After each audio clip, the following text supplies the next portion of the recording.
മലയാളികളുടെ പ്രിയപ്പെട്ട ഭക്ഷണമായ ബീഫിന് വില കൂടുന്നു. കിലോയ്ക്ക് 60 രൂപ മുതൽ 100 രൂപ വരെയാണ് വർദ്ധിക്കുക. ഈ മാസം 15 മുതൽ വില വർധന നിലവിൽ വരും. കേരളത്തിലും ഇതര സംസ്ഥാനങ്ങളിലും കന്നുകാലികളുടെ വില വർദ്ധിച്ചതാണ് മാംസത്തിന് വില കൂടാനുള്ള പ്രധാന കാരണം. സംസ്ഥാനത്ത് പല സാധനങ്ങളുടെയും വില വർദ്ധിക്കുകയാണ്. കഴിഞ്ഞ ദിവസമാണ് പ്രധാനപ്പെട്ട ഭക്ഷണ ഇനമായ മുട്ടയുടെ വില വർധനവുണ്ടായത്. ഇപ്പോഴിതാ മലയാളികളുടെ പ്രിയപ്പെട്ട ഭക്ഷണ ഇനമായ ബീഫിനും വില വർദ്ധിക്കാൻ പോവുകയാണ്. ജൂലൈ 15 മുതലാണ് 60 രൂപ മുതൽ 100 രൂപ വരെയാണ് വില വർദ്ധിക്കുന്നത്.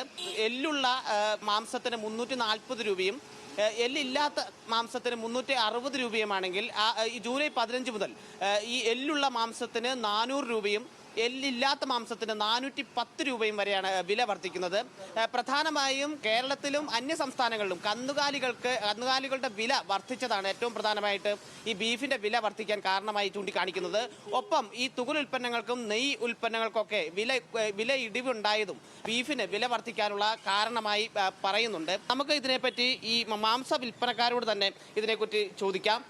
ചേട്ടാ, എന്തുകൊണ്ടാണ് ഇങ്ങനെ ഒരു വില വർധന പെട്ടെന്ന്? വില വർധന വരാനുള്ള സംഭവം നമ്മൾ അന്യ സംസ്ഥാനങ്ങളിലാണ് ഈ നമ്മൾ വരുത്തിക്കുന്നത്.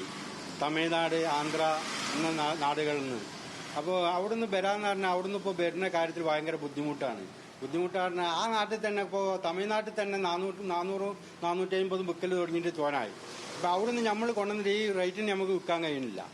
360 എല്ലുള്ളതും 420 റുപ്യ എല്ലില്ലാത്തതിനാണ് വിൽക്കുന്നത്. നമ്മളിപ്പോൾ വർധനവ് പറഞ്ഞാൽ 400 റുപ്യ എല്ലുള്ളതും 460 റുപ്യ എല്ലില്ലാത്തതാണ് വിൽക്കാൻ നമ്മൾ തീരുമാനിച്ചത്.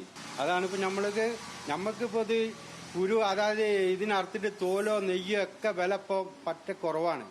അത് കാരണം നമുക്ക് പിടിച്ച് നിൽക്കാൻ കഴിയില്ല. ഇത് പിടിച്ച് നിൽക്കാൻ കഴിയില്ല, തീരെ നിൽക്കാൻ കഴിയില്ല. കൊണ്ടുവരുന്ന നാട്ടിൽ ഇങ്ങനെ വെക്കുമ്പോൾ നമുക്ക് എങ്ങനെ നിൽക്കാൻ കഴിയും? അപ്പോൾ ഇപ്പോൾ ഇതുവരെ ചെയ്തു പോകുന്നതല്ലാതെ ഇനി അങ്ങോട്ട് ചെയ്യണമെങ്കിൽ നമ്മൾ വില കൂട്ടണം. അന്യ സംസ്ഥാനങ്ങളിൽ നിന്നും കന്നുകാലികളെ ഇറക്കാൻ സാധിക്കാത്തതിന് അതിൻ്റെയൊക്കെ ഒരു സാങ്കേതിക ബുദ്ധിമുട്ടും ഒപ്പം വില കൂടിയതുമാണ് ഈ പ്രധാനമായും ഈ ബീഫില ഇത്രയേറെ ഉയരാൻ കാരണമായി പറയപ്പെടുന്നത്. ഒപ്പം ഈ ഇതിൻ്റെ ഉപോൽപ്പന്നങ്ങളായിട്ടുള്ള നെയ്യ്, തുകൽ തുടങ്ങിയവയ്ക്ക് വലിയ രീതിയിൽ ഇടിവ് സംഭവിച്ചതും ഇതിന് കാരണമായി പറയുന്നു. ക്യാമറാമാൻ അരുൺ പുതുപ്പാടിക്കൊപ്പം ലിൻഡോ തോമസ്, ന്യൂസ് മലയാളം, കോഴിക്കോട്.